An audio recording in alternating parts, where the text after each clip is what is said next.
el segundo examen. Vamos entonces a ver el problema de la leishmaniasis en el Perú.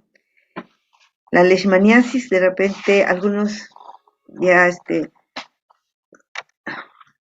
lo conocen, porque algunos de repente han escuchado con respecto a la UTA, y la UTA, una forma vulgar del pueblo, ¿no? Así llama la UTA, lo conocen como la UTA, no lo van a conocer como leishmania, porque el género es leishmania, y la gente por la altura de Santa Eulalia, por San Juan, San Pedro de Casta, es una zona también utógena, o sea, de la presencia de UTA. Las personas, pues, tenían una marca, casi la mayoría de las personas, porque el vector está a la altura de Santa Eulalia, por Huachipa, toda esa zona, se puede encontrar el vector, la Lutzomia verrucarum y la Lutzomia peruensis. Entonces tenemos el vector, la enfermedad está en la parte silvestre, y tan por la altura del, como digo, en la altura del San Pedro de Casta, por ahí había anteriormente. En este momento no sabría decir si en estos últimos años también continúan las personas con todavía tienen la infección o ha desaparecido, que sería interesante revisar en ese lugar, porque es una altura, pues. Bueno, los orígenes de la leishmania en realidad no han sido tan claras, pero se proponía que era un origen de África, pero posteriormente, y con migración a las Américas, desde el Viejo Mundo, y puede ser probable porque, bueno, se decía hace unos 15 millones de años a través del estrecho de Bering, pero lo más seguro es que probablemente ingresó aquí al Perú con los españoles, eh, porque nosotros en España hay Leishmania infantum, y esa Leishmania infantum probablemente ingresó del Mediterráneo pues hasta Latinoamérica, porque ahora nosotros tenemos esa Leishmania infantum, pero con el nombre de Leishmania chagassi. Leishmania infantum es una infección muy, muy patógena en el sentido de que esta es visceral. Las personas pueden estar infectadas y es al interior de las vísceras, no se ven. Entonces, esa Leishmania chagassi lo tenemos nosotros también en la selva. O sea, ingresaron con los españoles, se quedó acá, se ha adaptado a otros vectores y actualmente pues conoce como Leishmania chagassi y ha quedado así. Esta es la descripción, como se menciona acá, de leishmaniosis, pues más o menos es 1500 después de Cristo, pero han habido descripciones que han estado, pues no ha pasado, como se dice acá, inadvertida por los científicos y no se ha tomado en cuenta. Bueno, pero esta Leishmania chagassi, que es visceral, no se ha presentado todavía acá en el Perú, pero sería tan peligroso, o sea, no hay casos, mejor dicho. Sin embargo, hay que tomar en cuenta de que no vaya a presentarse en algún momento. Bien, vamos a entonces continuar la clasificación, ¿no? Este flagelado está dentro de la familia Trypanosomatidae, que son del filum Eugenozoa, son flagelados que en este grupo hay también de vida libre y de vida parasitaria en el caso de la familia Trypanosomatidae, con el género Leishmania. Para la taxonomía se utilizó la parte bioquímica, ¿no?, mediante el estudio de los simodemas, que son isoenzimas, y también la parte inmunobiológica por el uso de anticuerpos monoclonales, también para determinar esos con serodemas para las subespecies y la hibridación del ADN del kinetoplasto. El ADN del kinetoplasto es el más importante en ese grupo porque va a ayudar a la diferenciación, porque tenemos Trypanosoma cruzi que se parece bastante y puede haber reacción cruzada, pero si se trabaja con el ADN del kinetoplasto es más específico. Luego su comportamiento biológico también se ha estudiado en animales de experimentación, utilizando el hámster es bastante sensible a la infección. Entonces, pues con todos esos estudios se va determinando las diferentes especies y con el estudio molecular para definir en realidad finalmente las especies para que se presentan para el Perú. Leishmania tiene dos formas. El amastigoto se llama así y el promastigote. Este amastigoto mide de 2 a 5 micras, es bastante pequeño, ovalado, eh, su forma ovalada, que aquí se encuentra reducido la parte del flagelo, solamente observamos el núcleo, el kinetoplasto, y una pequeña, se puede notar como una pequeña rayita donde se ha reducido los componentes del kinetoplasto. Estos amastigotes van a ser captados por los macrófagos y los macrófagos los van a reconocer como si fueran propios o también, claro, previamente estos forman una vacuola parasitófora, ingresan, el macrófago tiene que atacar, pero no los ataca, inmediatamente forman una vacuola parasitófora, los reconoce como propios y los deja multiplicarse. Finalmente, cuando está repleto, ya se multiplicó, rompe al macrófago, más bien va a destruir al macrófago. Eh, este, bueno, se mencionaba que forman, es una forma de, como una cortina de humo que colocan de tal manera que no son reconocidos o son reconocidos como propios. Ese sería el amastigote. El promastigote, que mide de 14 a 20 micras, es alargadito, fusiforme, con un núcleo central. Cuando está coloreado podemos ver así un núcleo central y el kinetoplasto en la parte anterior de donde nace el flagelo. El flagelo está en la parte anterior y el kinetoplasto está pues alejado, un poco alejado del núcleo. Esa es la forma del promastigoto que se presenta en Leishmania. Esta es la forma del Este promastigoto va a estar en el tubo digestivo del vector. Es la forma como se divide, cómo se multiplica en el vector, en la luxomia. Y también si nosotros hacemos un cultivo de agar sangre, en el medio de cultivo de agar colocamos los amastigotos porque vamos a sacar de la lesión, los amastigotos son los que van a salir y inoculamos al tubo con agar sangre, estos se transforman en promastigotes y es la forma como se van a multiplicar por fisión binaria longitudinal. ¿Cómo es la infección?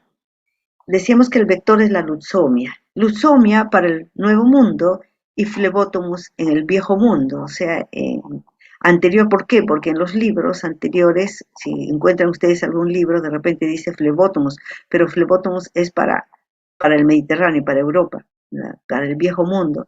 Y acá en América no tenemos flebótomos, sino luxomia. Ha sido escrito como el género luxomia. Esta luxomia generalmente la hembra necesita para colocar sus huevos y va a tomar sangre. Entonces, en la parte silvestre están los roedores y ahí se está multiplicando, es un reservorio, mejor dicho, el reservorio, ahí están los parásitos. Cuando estos mosquitos, estas luxomias, toman sangre de esta rata, de este roedor, entonces se va a llevar los parásitos, una vez que se ha multiplicado en el tubo digestivo, la forma del promastigote se ha multiplicado, están listos ya en las glándulas salivales, a la hora que toma sangre va a inocular los promastigotes.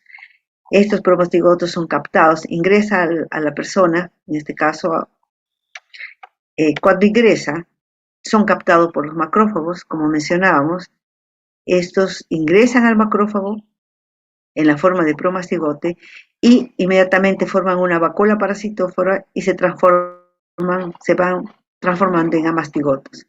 Estos amastigotos se multiplican en el macrófago, se multiplican, luego que se han multiplicado, ya están repletos, se rompen el macrófago, vuelven a salir y continúan. Así va a continuar. Cuando hay una infección, por ejemplo, en el hámster se observa que inmediatamente no se ve la lesión, demora la lesión. A medida que van pasando los meses, el primer mes apenas está pequeñamente inflamado, pero a medida que van pasando los meses se va inflamando más y más. Recién a los 8 o 9 meses podemos ver que ya hay una inflamación en la nariz, porque la inoculación que se le hace es en la nariz, porque generalmente estas leucemias van hacia la cara, porque salen de noche a tomar sangre y van a picar la piel y generalmente es la que está descubierta a veces es la cara, entonces, o puede ser también los brazos. Cuando salen al campo, sí les puede picar en los brazos, en la pierna, pero bueno, esa es una de las formas de ingresar. Entonces ingresan y comienza pues por eso que en el hámster se inocula en la nariz, porque generalmente las personas en la cara es la que comienza toda la lesión, porque le ha picado en la nariz o puede ser cerca a la boca, en el labio, etcétera, y comienza el proceso infectivo ahí, comienza todo este proceso. Vamos a ver luego el daño que produce. Entonces, el hombre va a ser un hospedero accidental, ¿no? Y a veces es la que migra hacia el bosque donde está pues donde está la infección, porque ahí están los roedores, está el reservorio y está también el insecto. Es una zoonosis. A este tipo de infección le llamamos zoonosis y es una enfermedad metaxénica porque es transmitida por insectos. Ya la leishmaniasis tegumentaria, llamada así, leishmaniasis tegumentaria en América Latina, ya se describe en los huacos. En los huacos en los huacos antropomórficos se puede observar la lesión a nivel de la nariz, como pueden ver aquí, la lesión que está marcada a nivel de la nariz, las orejas, etcétera. Ya en la época incaica el término quechua, o sea, la uta, conocida hasta ahora, es un término quechua desde esa época, que significa roer. Entonces se utilizó para la forma cutánea, para la forma que destruye la parte cutánea. Los ceramistas entonces representaron, y eso se puede observar ahora, si nosotros vamos a visitar, pues miremos en los huacos, pues están marcadas la lesión que produce.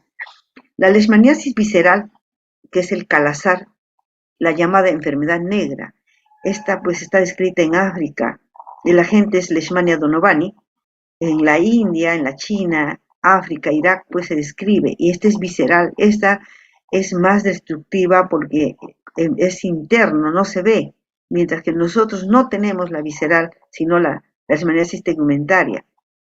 Entonces, nuevamente repitiendo acá, está la Leishmania infantum de la costa del Mediterráneo, de Europa y también del África. La Leishmania chagassi es causante de la leishmaniosis visceral en América. En las Américas, decimos en las Américas porque está distribuida pues en varias partes de América Latina. Entonces, esto es con respecto a esta leishmania. Entonces, nosotros tenemos leishmania tegumentaria y es que se divide en dos subgéneros. Vamos a ver las especies y subespecies dentro de estos subgéneros. Del subgénero Biangnia tenemos el complejo brasiliensis y del subgénero Leishmania el complejo Donovani. ¿Qué significa subgénero? Leishmania es género, pero como hay el subgénero va a ser después de Leishmania va a venir Biangnia, o sea, Leishmania Biangnia brasiliensis. Igual sería Leishmania biangnia guyanensis y así sucesivamente, Leishmania biangnia peruviana, etc. Entonces todos estos grupos tienen como subgénero, después del género, el subgénero biangnia, que muchas veces se coloca Leishmania B. brasiliensis, nada más que se sabe que corresponde a biangnia. Y en el segundo subgénero, Leishmania, tenemos el complejo Donovani y del complejo mexicana. Aquí sería Leishmania chagassi e igualmente Leishmania mexicana. Entonces, tenemos en el Nuevo Mundo ambos complejos. Tenemos el complejo del complejo brasilensis y también tenemos del complejo mexicano y del complejo Donovani, que es la Leishmania chagassi. Entonces, toda esta parte que tenemos en América, desde la brasilensis, guyanensis, panamensis, peruviana, la insoni, lo tenemos en el Perú, el chagassi también está en el Perú, la mexicana, amazonensis, pifanoy, todas estas las tenemos en el Perú, menos la Leishmania venezuelensis, no está descrita para el Perú, pero todos los demás tenemos en el Perú. En el Viejo Mundo hay menos especies, pero estas son viscerales, como mencionamos, y tenemos del subgénero Biangnia a Leishmania biangnia trópica, mayor y a etiópica. Y del complejo del subgénero Leishmania sería Leishmania donovani y Leishmania infantum. La leishmaniosis cutánea del Nuevo Mundo, acá en América, tenemos por la leishmaniosis por leishmania peruviana, que es denominada la UTA, afecta pues a los niños y puede curar espontáneamente. Esta leishmania peruviana puede curar. Encontramos desde los 800 a 3000 metros sobre el nivel del mar. La leishmania guyanensis produce múltiples ulceraciones, llamada también Pian Boys, y la leishmania panamensis llaman la picada de bejuco, así lo conocen, leishmania panamensis, porque produce úlceras que afectan pues el sistema linfático y hay lesiones mucocutáneas. Esta ya es eh, la infección más patógena, que es la espundia. La espundia es de la parte de la selva generalmente, pero ya en leishmania, cuando dice lesión mucocutánea, es más profunda, porque leishmania peruviana la lesión es cutánea nada más. Mucocutánea ya es más profunda, va a agarrar el cartílago, inclusive va a destruir cartílago, va hacia la lengua y ya es más patógena. Esta está descrita para la parte de la selva, más en la selva, sin embargo, hay unos casos que se han presentado empezó como cutánea y se ha hecho pues una diseminación muy parecida a la mucocutánea. La leishmania brasilensis también es mucocutánea o espundia, como se menciona acá. La lesión es similar a la leishmaniosis cutánea, nariz de tapir, a la forma de nariz del tapir. La leishmania mexicana presenta una lesión única y puede curar también espontáneamente y puede afectar el cartílago auricular, ¿no? Esta la llaman la úlcera de los chicleros. ¿Por qué? Porque las personas cuando migran hacia el interior a la parte silvestre, eh, este, a obtener el látex de las plantas. Hay gente que va a obtener ese látex de las plantas, ahí se infectan. En ese momento se infectan por esa zona con leishmania mexicana. La leishmania amazonensis es la leishmaniosis también cutánea y la leishmania viagna lanzoni, que se presentó en el año 94 ya con 6 pacientes en Ayacucho, Cerro de Pasco, San Martín y Huánuco. Pasco por la zona de la selva, San Martín y Huánuco, porque está entre los 600 a 2000 metros sobre el nivel del mar. Entonces, esta Lanzoni también desde el año 94 pues está presente. Aquí tenemos una distribución geográfica de las leishmaniasis en el Perú y podemos observar de acuerdo a los puntos, ¿no? Casi en varias zonas en la parte central desde la costa, ¿no? De la costa, por eso decía valles de Santa Eulalia, toda esa zona, y miren toda la parte norte, toda en la parte norte, Cajamarca es una de las zonas endémicas, de ahí comenzó la infección y de ahí pues ha ido extendiéndose, vemos que también están en, en San Martín, Huánuco, Junín, por la parte de la selva, pero también acá en Lima tenemos muy cercanamente, entonces desde Huachipa hacia abajo, ¿no? Hacia arriba sería en este caso, por eso le decía en la San Juan por San Pedro de Casta hay esa infección. Bueno, en Ancash, etcétera, y como esta zona pues fueron las zona endémica, pero también está allá en Loreto, esa es la espundia, en Loreto, entonces en las zonas más cálidas están también ya la UTA, perdón, la espundia, que es más patógena, es mucocutánea. Esta leishmaniosis tegumentaria americana se presenta en 3 formas clínicas diferentes. La cutánea, como mencionamos, la segunda es la mucocutánea y como mencionaba, la cutánea difusa, que comienza como una cutánea y luego se hace difusa, que confunde porque comienza también a hacer lesión ya hacia la parte más interna del rostro, de la nariz.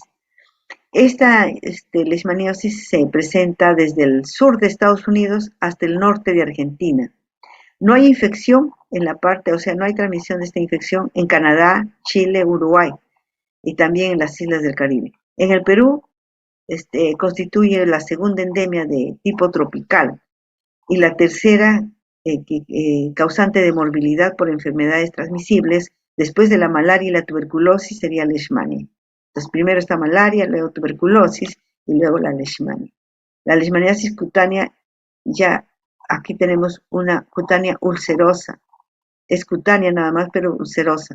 Y así pues se ha hecho también la difusa, ¿no? Formas, entonces como la UTA es la forma cutánea y la espundia es la forma cutáneo mucosa o mucocutáneo, que también se conoce así. Observamos acá, pues la transmisión va a depender del contacto con el vector, ¿no? El hombre con el vector. Este patrón de transmisión va a depender también de dónde ocurre la picadura. Puede ser en el interior del domicilio, peridomicilio o en la parte rural, porque también están transmitidas a los animales y humanos por vectores de esta familia. La familia que está incluida Lutzomia es la familia Psicodidae, o sea, insectos de la familia Psicodidae. Entonces, generalmente en esta zona de la parte de la selva está en el reservorio, son los animales silvestres y las personas que migran hacia el interior, no, por trabajo, etcétera, son las personas que se pueden infectar. Y estos son los casos que vemos acá, donde esta sí va agarrando ya la parte más interna, está destruyendo toda la nariz, el labio y está agarrando ya los cartílagos. Se ha descrito entonces diversas formas clínicas de lesiones no ulceradas de leishmaniosis como la papulosa, impetiginoide, perrucosa, nodular, vegetante y mixtas inclusive. Entonces, diferentes tipos de que se pueden presentar. No son casos que se han presentado, pues, por ejemplo, por la parte de Cajamarca, en la zona más tropical en Cajamarca. Los vectores son los mosquitos hematófagos del género Phlebotomus para el Viejo Mundo, como volviendo a repetir, y del género Lutzomia para el Nuevo Mundo. Aproximadamente hay 190 especies en el Perú, de los cuales son vectores de leishmaniasis tegumentaria en valles de occidentales interandinos, y los más importantes, Lutzomia peruensis, Lutzomia verrucarum, Lutzomia tejadai, Lutzomia ayacuchensis y Lutzomia pecei, descritas por uno de los colegas que ahorita actualmente trabaja también en el NAMRO, con Lutzomia, con leishmania, pero él es especialista, él es entomólogo y ha logrado pues identificar varias especies. En la región amazónica tenemos Lutzomia yuili, Lutzomia chagasi, Lutzomia davisi y Lutzomia auraensis. Todas han infectadas naturalmente, o sea, han encontrado infectadas en forma natural con leishmania del subgénero Viagna. Entonces, las hembras pues son las que van a tomar sangre tanto de los animales como el hombre. Lutzomia peruensis, que es la más conocida, está en áreas autógenas y verrucógenas del Perú. Y sabemos que la verruga peruana pues se presentó cuando se instalaba el ferrocarril, por el año 50 más o menos, estaban por esa zona y ahí comienza pues la infección por la verruga, y conocemos pues por la verruga peruana, ¿no? Y y por ahí es cuando se presenta, ahí identifican a la otra Lutzomia, que es la Lutzomia verrucarum. Entonces, esta Lutzomia puede tener leishmania y también bartonelosis. La verruga es por una bacteria que tiene que ver con, se llama Bartonella bacilliformis. En algunos lugares, acá en el Perú, en algunas zonas, las lusomias pueden tener las dos infecciones y pueden pasar. Entonces pueden tener lo de la verruga y también la leishmania. En los valles occidentales, entonces del norte y del centro, valles interandinos, ahí se alimentan esto se pueden encontrar estas Lutzomia peruensis, tanto en la parte doméstica como silvestre, porque van a alimentarse ya de los animales domésticos que están alrededor del hombre. Lutzomia tejadai en Huánuco, descrita en Huánuco, en Ambo, Pachitea, Daniel Narcís Carrión, o sea, en Pasco, por las áreas endémicas de Leishmania tegumentaria, y estos también ya ingieren de los animales domésticos y silvestres. Está relacionada entonces con las condiciones pues ecológicas y socioeconómicas, especialmente por las zonas tiene que ver el aspecto ecológico del vector, donde se encuentra el vector también, ¿no? En la zona andina del Perú y Ecuador también, desde los 700 a 3000 metros sobre el nivel del mar. Aquí vemos toda la distribución de las luxomias, las diferentes especies de Luxomia peruensis, verrucarum, tejaday, etc. Es toda la distribución de Ancash, Cajamarca, La Libertad, Piura, Amazonas, en Lima, acá tenemos varias especies, y Cusco, Ayacucho, etc. Huánuco, inclusive también con la otra especie encontrada. Zonas montañosas también con características tropicales que se presentan en Colombia, Ecuador, Perú, Bolivia y la mayoría de los países de Latinoamérica, Centroamérica. Regiones también que tienen que ver con la mata atlántica paralela, la costa de Brasil y algunas zonas tropicales también del Pacífico de Colombia. Los reservorios, pues existe una variedad de animales silvestres y domésticos. Como reservorio de las especies de Leishmania tenemos a los, al perro, es uno de los principales, el perro doméstico, que es el Canis lupus familiaris, el Didelphis albiventris, que son las zarigüeyas, y roedores como las ratas, inclusive además de ser los roedores silvestres, también tenemos al Ratus ratus, que es la rata de buzón, estas ratas domésticas, que, o sea que están en nuestro medio, de otras especies, ¿no? Las especies aisladas del hombre y de la rata pertenecen a la misma especie y ha sido evaluada. En la selva no se han determinado los reservorios. Necesita todavía hacer más estudios para determinar qué mamíferos roedores pueden estar infectados. En el año 2009 fueron reportados 5.967 casos de leishmaniasis cutánea en el Perú. La mayoría procedía de Ancash, Cusco y Madre de Dios también. 327 casos, perdón, correspondían pues a los casos de mucocutánea y en su mayoría procedían de Cusco, Huánuco y Loreto, que es la espundia. Aquí observamos, ¿no? Este niño tiene lesiones en el brazo, en la mano, en la cara, debajo del labio, etc. Y también miren los animalitos, también los conejos, el perro lo puede tener en la oreja, en el pabellón de la oreja. La leishmaniosis mucocutánea, pues se ha observado que el 67.4% de los casos notificados, que fueron anteriormente notificados, se concentraban en los departamentos de Loreto, Madre de Dios, Junín y Cusco. Ahora, en el departamento hasta en el 2018, se dan, pues, en Junín, en Satipo, Chanchamayo, en Loreto, también en la parte de Loreto, por el Marañón, etcétera, en Madre de Dios, en Tambopata, en el Cusco, en la Convención, todas son estas zonas con el mayor porcentaje, aunque se parece, pues 18 casos, 5 o 7 parecen poquísimos, pero son casos de esta espundia que es grave, ¿no? Y lo otro es que no todos los pacientes, a veces no es la prevalencia real, porque no todas las personas que se sienten que se está destruyendo el rostro no se dejan ver. Eso fue el caso de un joven de Trujillo, que llegó a Trujillo, no llegó, perdón, así se enteraron en Trujillo, y tal vez algunos casos no muy graves llegaban, pero el caso fue que uno de los médicos fue a la zona donde había infección por Cajamarca, por esa zona, y encontró a un joven que tenía una lesión en la nariz, ¿no? Este joven no se dejaba ver, por intermedio de otras personas llegó hasta el lugar y encontró al joven que tenía, en este caso es la lesión que él observa, no solamente era superficial, no era cutánea nada más, había ingresado ya a dañar el cartílago.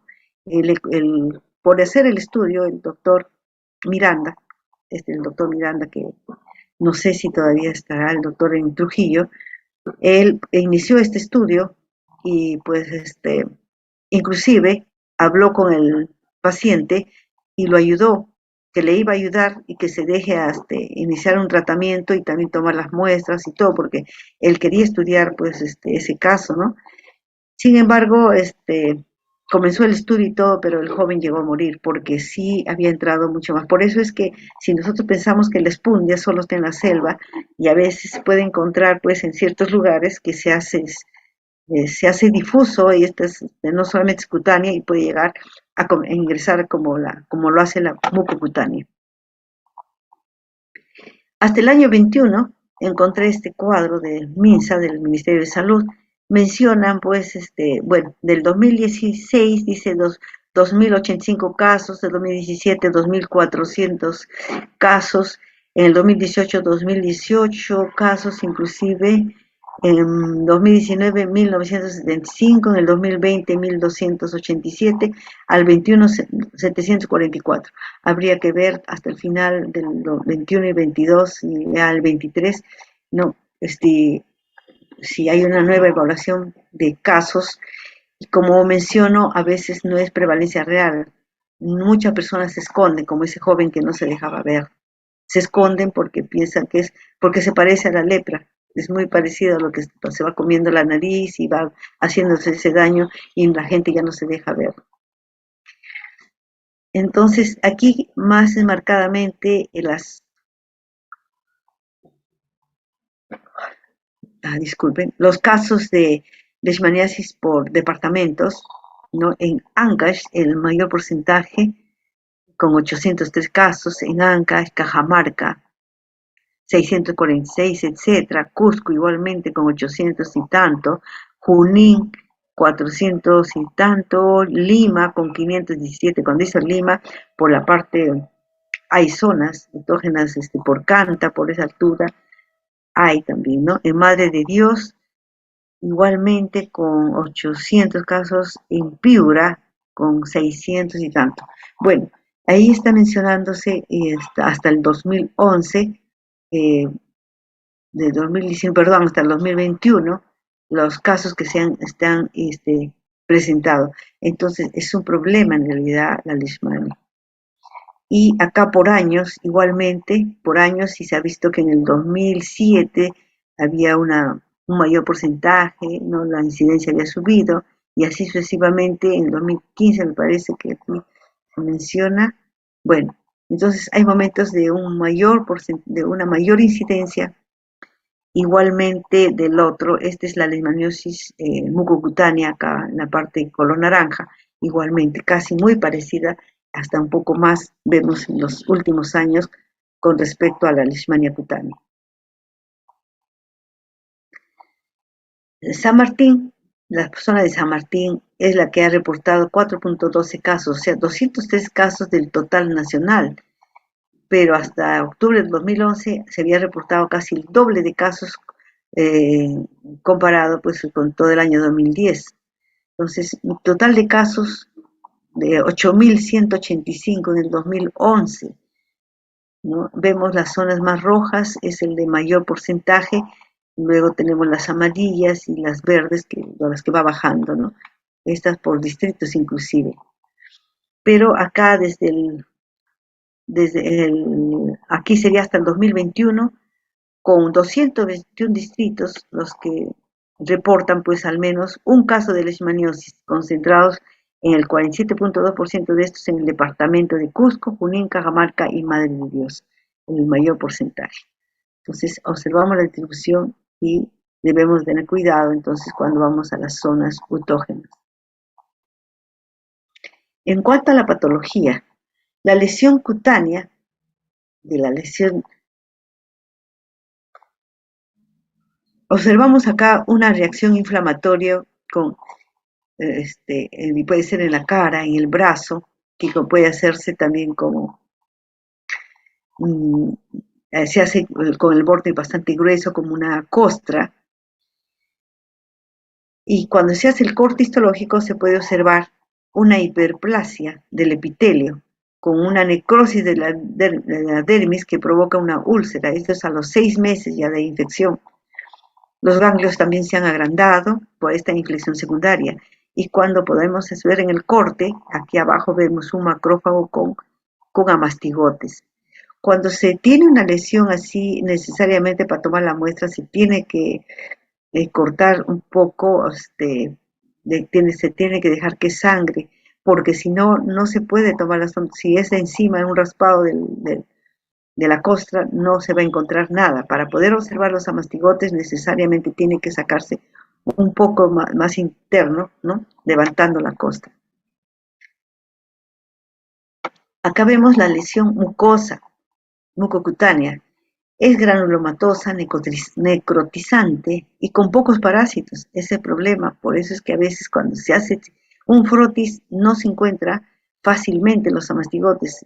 Los soldados que vienen de la selva también vienen infectados y ese es el caso que llegan al hospital militar, ¿no? Y me trajeron un día una lámina con una muestra y solo había un amastigote. Entonces es bien difícil para la identificación cuando no hay mucha cantidad de parásitos y eso sucede generalmente en la toma de muestra.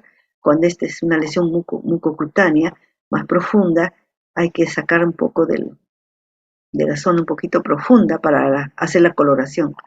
Aquí hay destrucción de la mucosa de la orofaringe, pérdida de cartílago, hay una grave alteración funcional de la respiración porque no puede respirar bien la persona, complicaciones pulmonares que pueden venir como bronconeumonía, etcétera, y ya que se hace ya fatal, ¿no? Acá vemos entonces en este niño la nariz, el labio, en la cara, igualmente acá este niño que se está comiendo ya la nariz, cómo está el daño, terrible. Para el diagnóstico, pues el diagnóstico puede ser directo, como mencionamos, haciendo el frotis de la lesión, del borde de la lesión y coloreando luego con Yemsa. Es fácil la coloración con Yemsa, solo que hay que tener preparado el colorante Yemsa y hay que utilizar un buffer pues, para poder preparar, combinar. O sea, ya que está la solución madre, cuando vamos a colorear las láminas, necesariamente se toma es la solución madre, 1 mililitro, y se mezcla con un buffer fosfato, necesariamente en pH neutro. Entonces se mezcla 9 mililitros del buffer con 1 mililitro del colorante Yemsa de la solución madre. Si es que está bien concentrada, pues va a funcionar muy bien. Pero si la solución madre no tiene la coloración precisa, o sea, bien oscura, como se nota ahí, se puede colocar 1 mililitro más. Y luego de mezclar esta preparación, se coloca en el frotis, pero previamente el frotis, donde está la lesión, se deja que se seque, o sea, se ha hecho el frotis de la lesión en la lámina, hay que hacerlo de dejar que se seque, luego le agregamos metanol, y el metanol va a hacer que se fije, va a fijar a la muestra, y luego del metanol ya se le agrega el colorante Yemsa que ha sido preparado con el buffer. Se coloca el colorante en toda la muestra, se coloca la muestra y se deja pues aproximadamente media hora. Después de media hora se elimina el colorante y se lava con el buffer y se deja secar. Es todo lo que se hace, se deja secar y luego se observa al microscopio. Sí, también se puede hacer para el diagnóstico un cultivo, pero es muy tedioso, además porque el cultivo la lesión, en la lesión del paciente no solamente está leishmania, también se han metido bacterias. Entonces, cuando se hace el cultivo y se toma la muestra, se meten las bacterias. Entonces, tiene que tener antibióticos. El medio de cultivo tiene que tener antibióticos. Además, que es un medio bastante enriquecido porque es un agar sangre, es un agar sangre, es un medio con agar sangre más el agar columbia y también sangre desfilinada de conejo al 15%. Es un medio de cultivo muy rico. Y ahí se colocan y estos pues van a poder multiplicarse. Se toma entonces la biopsia del borde de la lesión, tomando parte del tejido sano inclusive para hacer esta biopsia, ¿no? Y la coloración con hematoxilina eosina. Y lo otro puede ser inoculando al hámster también. Se puede inocular al hámster y en el hámster vamos a ver pero todo el desarrollo y recién a partir de los 6-7 meses comienza el proceso inflamatorio y podemos observar con detalle que está creciendo la lesión. Entonces, eso nos sirve para hacer un corte de la parte del cartílago y puedan ver, pues, en la práctica. Determinación de la especie de leishmania también se puede hacer mediante el ADN del kinetoplasto para poder identificar y evitar reacciones cruzadas. Y también se puede hacer una inmunofluorescencia utilizando anticuerpos monoclonales. Aquí observamos entonces la técnica como le están sacando con un palillo, le tienen que sacar la muestra desde la parte levantando la parte de la cicatriz, hay que levantarla y sacar la muestra para hacer el frotis en la lámina. Y como mencionábamos, las pruebas serológicas también pueden ser por ELISA, etcétera, o inmunofluorescencia, utilizando anticuerpos monoclonales. También está la intradermo reacción de Montenegro.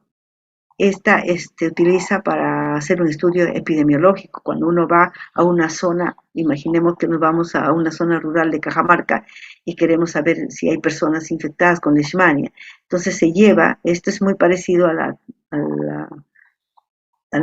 reacción que tiene también con la tuberculina, igual se tiene que tener un preparado del antígeno de leishmania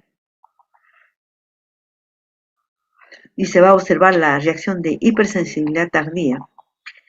Entonces se aplica el antígeno, que es un extracto soluble de promastigotes de cultivo, de un cultivo se prepara el antígeno, y esta se aplica en forma intradérmica en el antebrazo izquierdo del paciente.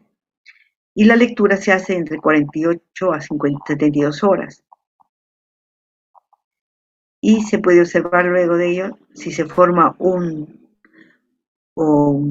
pues una pápula, una ligera pápula con un diámetro de igual o mayor de 5 milímetros, pues serían sospechosos a leishmania. Entonces, así se puede separar, haciendo para un estudio epidemiológico, separar al grupo de pacientes que tienen la leishmania, ¿no? Y el control, pues, si se observa, pues, hacer un diagnóstico, tratamiento precoz también, y protección individual y control del vector. Aquí está fumigando para el control del vector, no para eliminar al vector. Bien, jóvenes, hasta aquí con leishmania. ¿Alguna pregunta?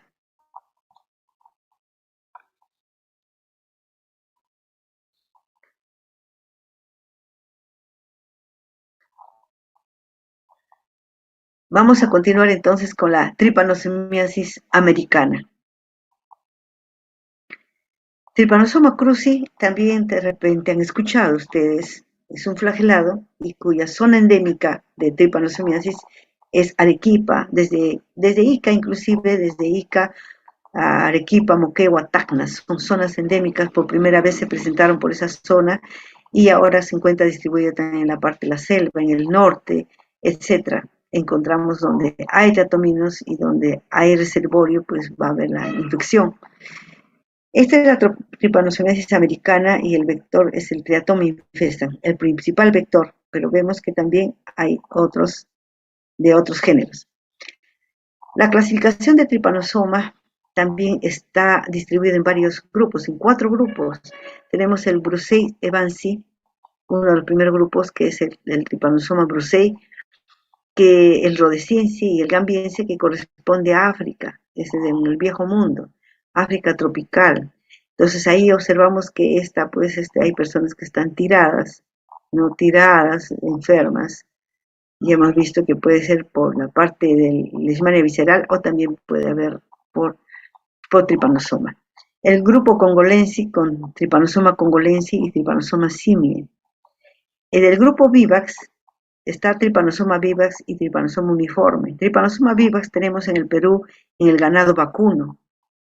En el ganado vacuno pues hay Trypanosoma vivax. Luego del grupo Levici tenemos a Trypanosoma levici y Trypanosoma cruzi, además de Teileri. Pero bueno, las dos que sí tenemos en el Perú, Trypanosoma levici tenemos en las ratas, están en las ratas de buzón, en las ratas silvestres, y Trypanosoma cruzi, pues su distribución en Centro y Sudamérica. El mal de Chagas es conocido como el mal de la pobreza en América, pues como esto tiene que ver muy parecido a la leishmania, pues no está en la ciudad, no está afectando a las personas en las ciudades, sino está en los lugares más suburbanas. Entonces, pues es llamado el mal de la pobreza en América. La Organización Mundial de la Salud considera como uno de los mayores flagelos de América Latina y se considera pues es una endemia, ¿no? Se calcula unos 25 millones de personas que sufren consecuencias y más de 100 millones están en riesgo de contagio.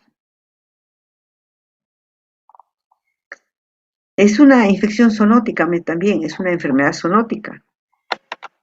Esta enfermedad de Chagas también es llamado un asesino silencioso, porque si uno se infecta accidentalmente en el laboratorio, por ejemplo, a veces manipulando estas formas vivas de trypanosoma, eh, como a veces puede suceder, uno se puede infectar, contagiar, ¿no? O sea, a la hora de manipular puede saltar una gota del medio cultivo, etcétera, cuando uno está sacando sangre, etcétera. Bueno, una forma de infectarse no lo vamos a sentir de repente como somos mayores, inclusive los jóvenes, va a pasar como una pequeña gripe cuando ellos han ingresado y comienzan a multiplicarse, que no se va a dar cuenta si no sabe que se ha contaminado.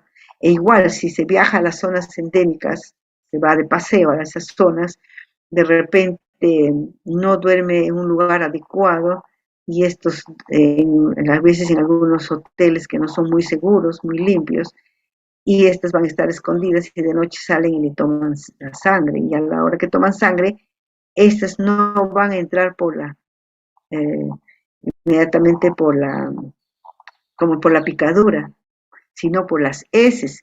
El vector tiene costumbre de tomar, a la hora que está tomando sangre, deja las heces, ya sea en la cara, en el rostro, ¿no? El rostro puede ser cerca a los ojos, etcétera. Y la persona también a veces se frota la cara y eso es una forma de que estos pueden ingresar hasta por los poros. Entonces miden a un promedio de 20 micras. Entonces, por ello y luego que estos han ingresado, la persona tiene solamente como un resfrío, pasa pues 20 años y comienza el problema con un ataque cardíaco. La evidencia de que esta infección existía, la tripanosomiasis americana existía, se ha determinado en la momia de Chile de hace 2000 años, que se ha observado que en las vísceras se observan vísceras huecas, agrandadas y con fibrosis cardíaca. Entonces, eso indica que probablemente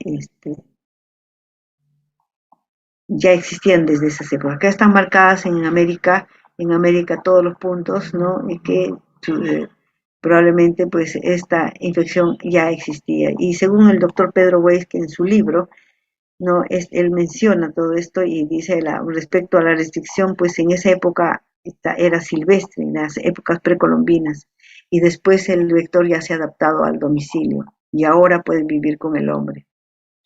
En Brasil se inició esta infección, por eso se llama enfermedad de Chagas, porque fue Carlos Chagas quien descubrió en 1909. Carlos Chagas fue un médico que fue llevado a los centones de Minas Gerais, o sea, en la época que estaban construyendo el ferrocarril también allá en Brasil, él va como un médico para los trabajadores. Sin embargo, el vigilante una noche le menciona, le dice que los trabajadores se quejan porque les pica, hay insectos que pican. Entonces él le pide que le traiga ese insecto.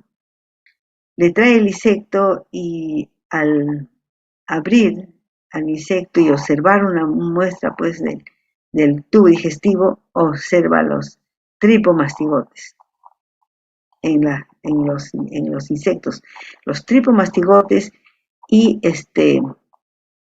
y en esos días igualmente también viene un niño enfermo, traen a un niño enfermo y cuando él observa la sangre del niño, también ve al mismo tipo de parásito que ha visto en el vector. Entonces, él tuvo la suerte de encontrar ya al vector y al parásito y en humanos, en el hombre. Entonces, Chagas identifica como Trypanosoma cruzi al agente causal de esta nueva enfermedad. Así le llama él, como una nueva enfermedad, porque hasta ese momento no se conocía. Esta es la tripanosomiasis americana, pues uno de los mayores problemas, como se menciona aquí, de salud pública en América Latina. Afecta a habitantes de 15 países del continente que coinciden con esta área de distribución del vector.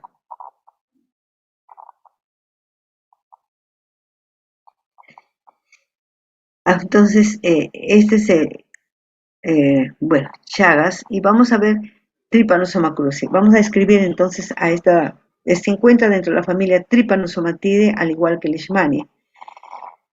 Se caracteriza también por presentar un solo flagelo, y muy parecido al de Leishmania, también es fusiforme, y tiene una sola mitocondria o un mitocondrión, dentro de la cual se encuentra el genoma, ¿no? Ordenado de una manera compleja y compacta. Este es denominado también el kinetoplasto. Por eso es el kinetoplasto importante para el diagnóstico. Este parásito es intracelular y en su ciclo biológico van a participar vertebrados e invertebrados. Entonces vamos a observar acá algunas estructuras en el núcleo que va a ser notorio porque cuando se hace la coloración lo que se ve es el núcleo y el kinetoplasto. Esta es una forma del tripomastigote porque vemos una membrana ondulante que viene de atrás hacia adelante, ¿no? El flagelito. El flagelo, en el promastigote, como hemos visto como leishmania, el flagelo está en la parte anterior y el kinetoplasto está en la parte todavía al inicio del cuerpo. A medida que va avanzando, aquí observamos que el kinetoplasto ya está en el otro extremo. Entonces, este es un tripomastigote. Llamamos tripomastigote al que tiene la membrana completa en todo el cuerpo, que se levanta desde la altura del kinetoplasto, ¿no?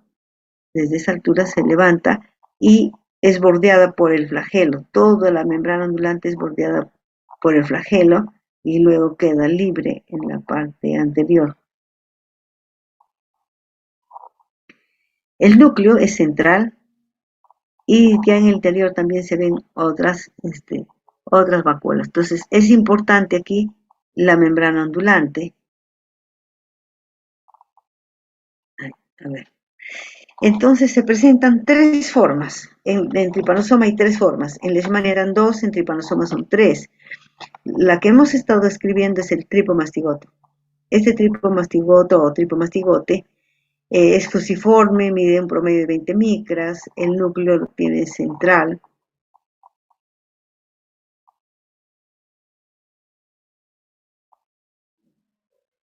Y el kinetoplasto está en el extremo posterior. Desde aquí se levanta entonces la membrana ondulante y el flagelo está bordeando la membrana ondulante y luego quedando libre en la parte anterior.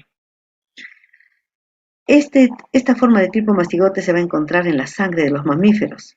O sea que cuando ingresa, estas se van a multiplicar o se va a encontrar en la sangre. Y en el insecto se va a encontrar también en la parte posterior, en los teatominos, por eso que va a estar ya va a estar en la ampolla rectal y cuando tomamos una muestra de heces, ahí vamos a ver los tripomastigotes. Este es el tripomastigote metacíclico, la forma infectiva. Este tripomastigote no se multiplica y es la forma infectiva para los mamíferos y también para los teatomas. O sea, vamos a encontrar en los teatomas también. En los teatominos, entonces va a salir con las heces. Sería la forma del tripo. El epimastigote, que también tiene una medida muy parecida, alrededor de 20 micras, va a ser la forma de multiplicación. Cuando el vector toma sangre de una persona que esté infectada o de un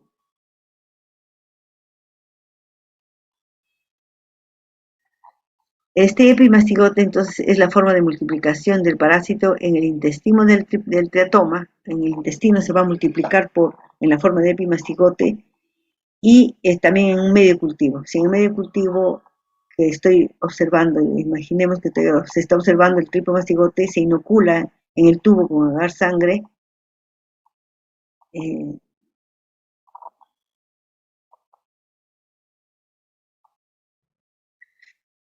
bien, entonces vamos a encontrar en el medio cultivo y también el intestino medio del vector. El amastigote, que mide solo un promedio de 2 micras de diámetro, es la forma de multiplicación del parásito, pero en el interior de las células de mamífero. En este caso, por ejemplo, en el músculo cardíaco. Ustedes van a observar cortes, nidos de amastigote, nido de amastigote y un corte de corazón.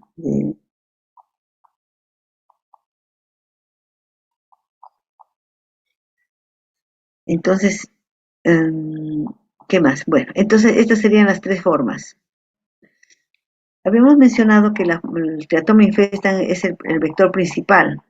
¿Y cuál es la característica que nos puede ayudar a diferenciar los tres? Pues y como género, para poder determinar qué es el género de Teratoma o es el género Pastrongyllus o el género Rhodnius. Teratoma infestans tiene la antena. Bueno, vamos a primero mencionar que en la cabeza,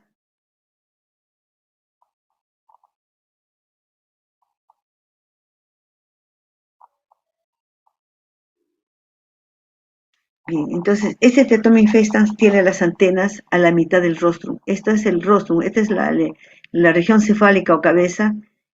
Observamos aquí dos ojos. Observamos los ojos y delante de los ojos está el rostrum. En el rostro, el tubérculo antenífero, que está bien pegada.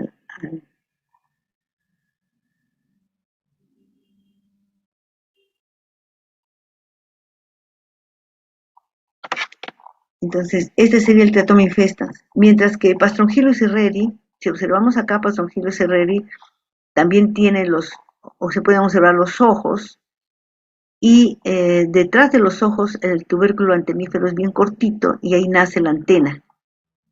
Entonces, aquí en Pastrongyllus la antena va a nacer inmediatamente detrás de los ojos. O sea, todos los del género Pastrongyllus tienen esa característica. Y Rhodnius, del género Rhodnius, las antenas se van a localizar en el extremo final del.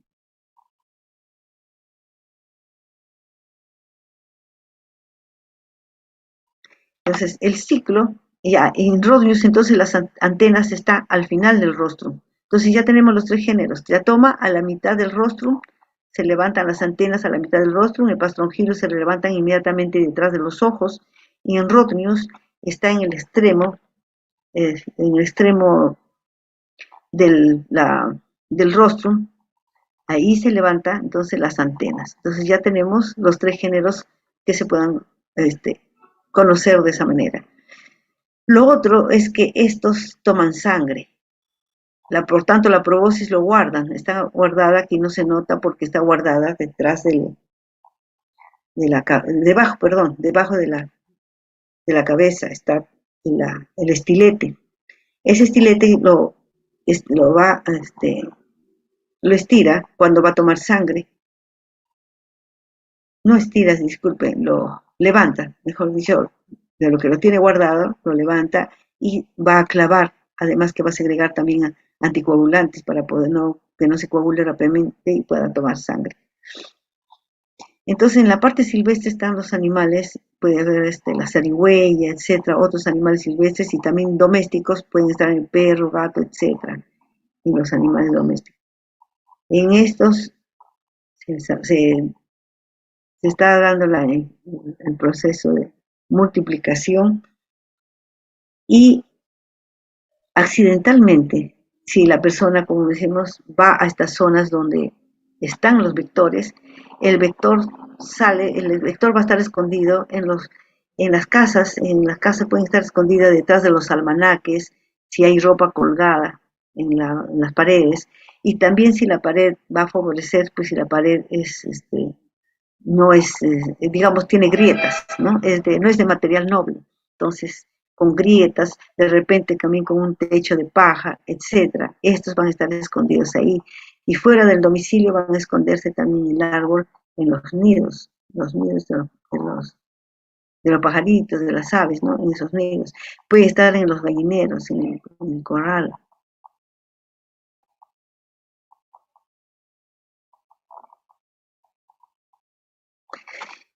Y acá nuevamente se remarca que esta persona que está infectada, ¿no?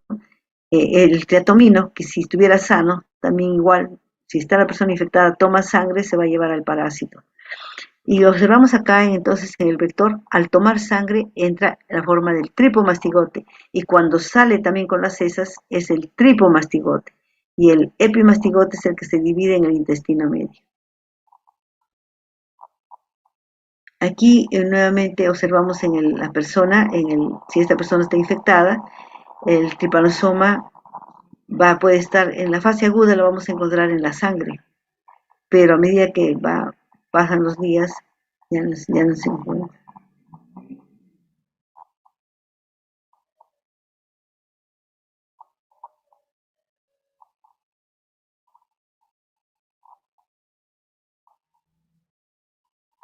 Bien, vamos a ver entonces acá las formas del epimastigote en cultivo. ¿Por qué vemos esta forma de roseta en un cultivo? Porque se están dividiendo, están realizando por fisión binaria, se están dividiendo, entonces se han formado como una roseta. Esa es característica cuando se observa en un medio de cultivo. Aquí una coloración ya del epimastigote en el intestino. Lo que no observamos, perdón un ratito, vamos, aquí no observamos que la posición del quinetoplasto en los epimastigotes. En los epimastigotes el quinetoplasto está más cercano al núcleo, a diferencia del promastigote para Leishmania. El promastigote es.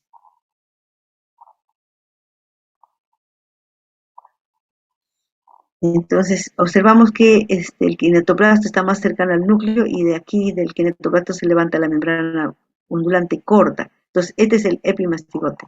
El promastigote que de Leishmania tenía el kinetoplasto al inicio nada más, mientras que el epi está muy cercano al núcleo. Y bueno, el amastigote se va a parecer también al de Leishmania. Y el tripomastigote que no presenta Leishmania es el tripanosoma, este tripomastigote es el metacíclico y es la forma infectiva, ¿no?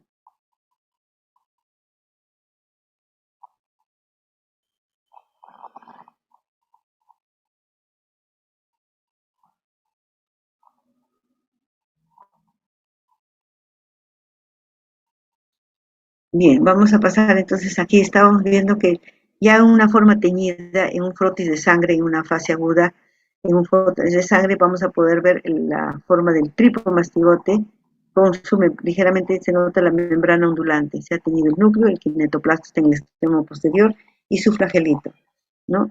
Para nuevamente acordarnos, el núcleo, el kinetoplasto está en la parte posterior y de aquí se levanta la membrana ondulante y está bordeada por un flagelo que queda libre en la parte anterior.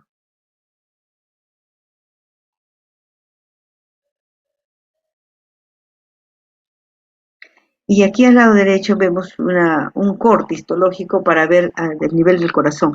Estos son cortes que ha hecho infección en ratones. Los ratoncitos prende muy bien la infección para el tripanosoma, pero no para Leishmania. Leishmania tiene que ser estudiada utilizando el hámster. Mientras que en Trypanosoma cruzi sí funciona muy bien hacer una infección experimental en ratones y esa es la que van a ver en la práctica, son los cortes a nivel del corazón y se ve una gran cantidad de mastigotis y estas se llaman,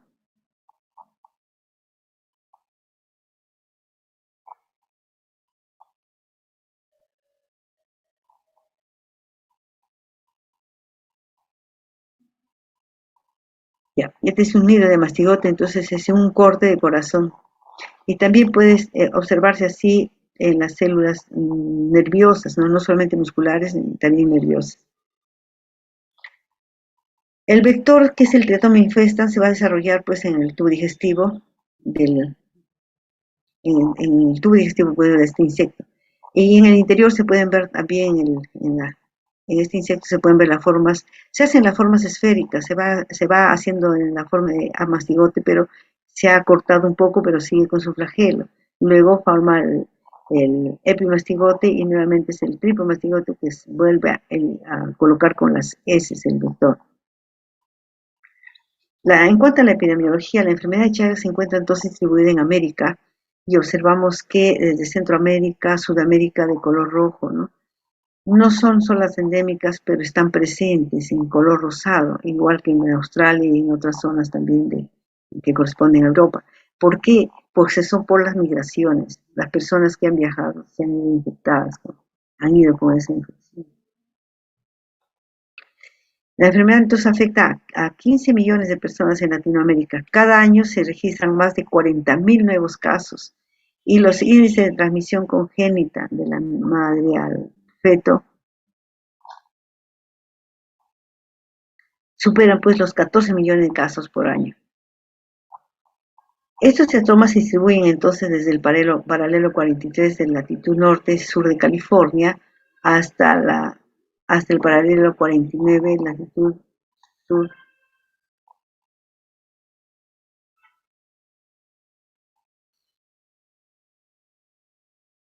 Eh, en las condiciones favorables, las condiciones ecológicas que se presentan, es importante para el vector y por ello también favorece la transmisión y también el mantenimiento de la cepa en la parte silvestre.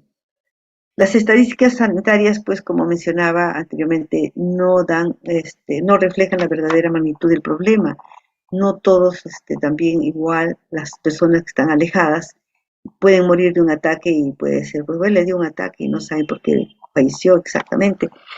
En esos lugares donde están presentes y hay la infección, las personas pueden pasar varios años sin sintomatología, están tranquilas, justamente como no produce sintomatología, escondidamente se multiplica.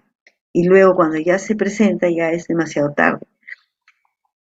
La enfermedad prevalece entonces en las zonas suburbanas y rurales, y a veces la atención médica también no va a captar la integridad de estas infecciones, tendría que ir en busca de las.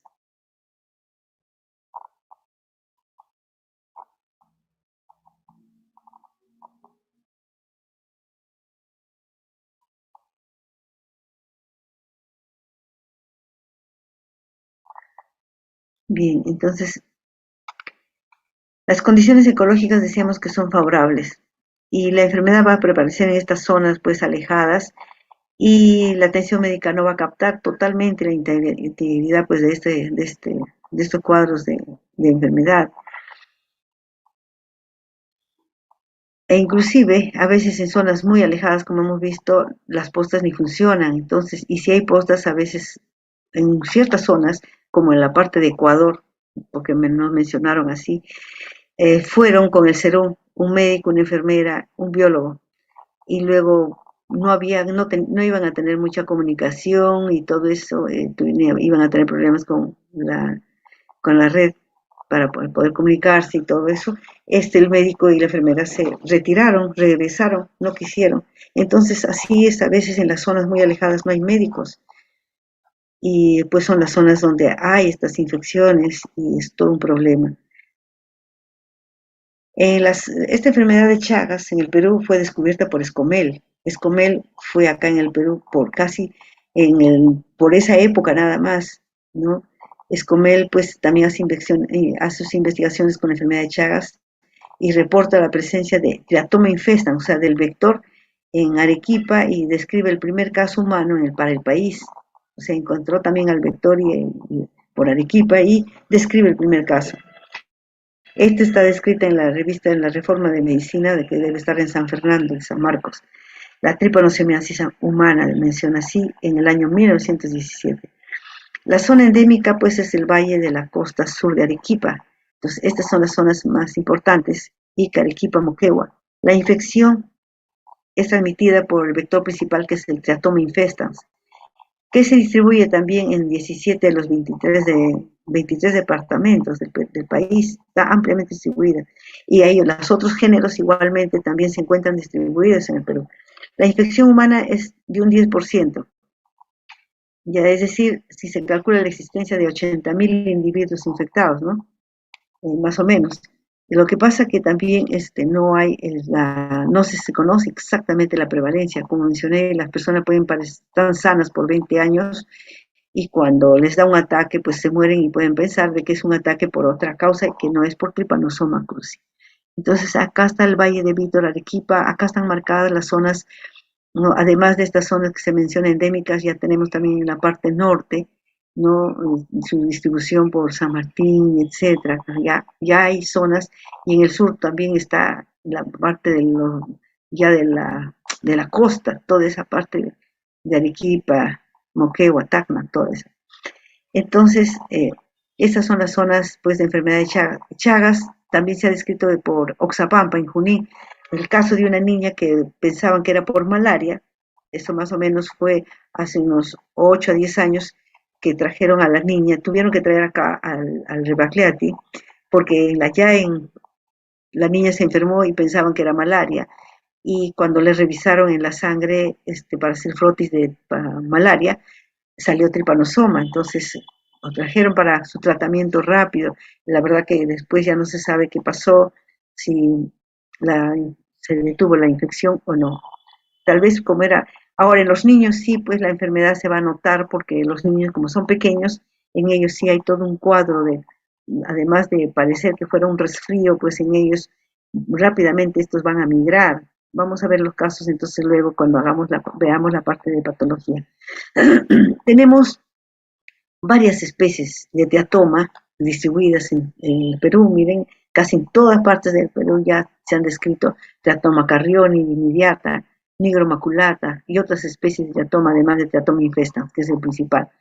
Luego también es Hermanlentia, otro género que también toma sangre y está por esas zonas. Pastrongyllus, de Pastrongyllus que ya hemos visto, Pastrongyllus herreri, Chinay, Pastrongyllus geniculatus. Este Pastrongyllus geniculatus que estaba justamente por la selva es la que probablemente por la parte del valle de Oxapampa, ¿no? Pastrongyllus rufus tuberculatus, Pastrongyllus lignarius, Rhodnius ecuadoriensis en la frontera con Ecuador, Rhodnius pictipes, robustos, Eratirus, otros géneros, Belminius, cavernícola, microteatoma, Samnolestes, todos estos toman sangre.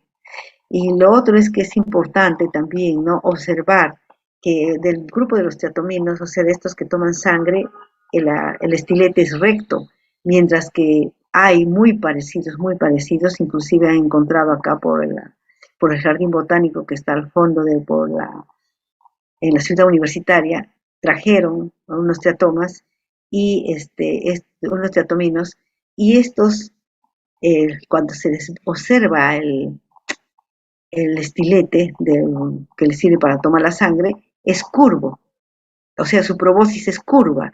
Cuando vemos la proboscis curva, estos no toman sangre, eso es importante.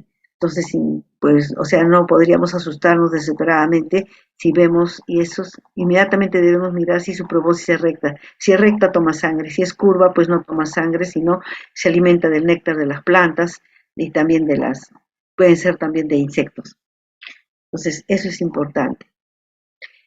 El hábitat pues, principal va a ser pues, en los lugares suburbanos, en los lugares, en las zonas rurales, suburbanas, de estas poblaciones que tienen las casas con construcción de paja, techos de paja. Aquí tenemos las condiciones de la vivienda como chozas de adobe con techos de paja, etcétera, ¿no? Es prevalente entonces en este tipo de población. Por ejemplo, también donde están los animales, en los gallineros, estos se van a esconder por ahí, se esconden por donde están los caballos o otros animales, otros mamíferos, y también en los árboles, en los nidos de los pajaritos. Entonces, las plantaciones que están alrededor y ahí donde están los nidos de pajaritos, ahí también. Entonces, las condiciones que favorecen a que estos puedan vivir muy cercanamente al hombre están dentro del domicilio. Decíamos, detrás de los almanaques, ropa que esté colgada, debajo de los colchones. En algunos lugares también a veces tienen a los cuis dentro de la cocina, eso lo han visto también en algunos lugares, y le mencionan que por qué tienen los cuis ahí, dice para que no se mueran de frío. Yo no sé si sean ciertos lugares donde hace frío. Y por eso que se describe a uno de los reservorios principales al cuy. Las vías de transmisión, la principal vía de transmisión es el vector. El teratoma infestan sería uno de los más importantes. Y ahora con hábitos pues ya domiciliarios, ya se encuentran dentro en el interior del domicilio y tanto en climas cálidos como secos también. La otra forma es la transfusión por vía sanguínea, transfusión de sangre, y esto inclusive el Trypanosoma cruzi puede conservar su capacidad infectante hasta 3 semanas después de la extracción de la sangre y conservada a 4 grados. O sea, a 4 grados, 3 semanas puede estar vivo el Trypanosoma cruzi. La otra forma es por vía placentaria, a través de la placenta, ¿no? Transplacentaria sería a través de la madre. Vía digestiva, dice, a través de la leche también de una madre chagásica. Y por el manejo de animales infectados, los animales infectados. Y una de ellas me preocupa, pues podría ser el cuy. A veces las personas están matando al cuy, no lo hacen con guantes, y la sangre, pues en la sangre puede estar estos tripomastigotes. Entonces vemos acá que en la parte silvestre, pues están los animales y está el vector y se está multiplicando y ahí el hombre se va a infectar porque este teratoma le va a tomar sangre y al momento que le está tomando sangre le deja las heces. Entonces ingresarían los tripomastigotes. En la fase aguda van a estar los tripomastigotes en sangre. Si una persona viaja por una zona endémica y se pone pues que le parece que está resfriada y puede sospechar por una picadura que tenga, por la picadura podría sospechar de que sea, si es una zona endémica para tripanosoma, podría ir inmediatamente al médico. Y porque en la fase aguda, si le toman sangre, van a encontrar los tripomastigotes en sangre porque después, si la persona lo dejó pasar, le pareció un resfrío y pasó, ya estos se atañen en los tejidos, se van hacia el músculo cardíaco, a los diferentes tejidos musculares, inclusive hacia la vía digestiva, ya esta se hace una fase crónica, inclusive latente de 20 años, hasta que ya el corazón ya empieza a lesionarse y comienza un ataque, y de un ataque puede fallecer la persona. Entonces, silenciosamente se va a multiplicar. Los reservorios son una variedad de animales y en la parte silvestre la zarigüeya, ahora en la doméstico inclusive el perro, el cuy y otros animales vemos también las ratas, gatos, cerdos. En la Amazonía se encuentran los monos, además de la zarigüeya, ¿no? En Lambayeque, que Piura han encontrado en el cobayo, en el cuy, en el perro, en la oveja, en las ratas y también en la zarigüeya. Aquí está mencionándose en la zona de Ica, Arequipa, Moquegua, igualmente, ¿no? Varios animales. Vamos a ver la clínica y patología de la enfermedad.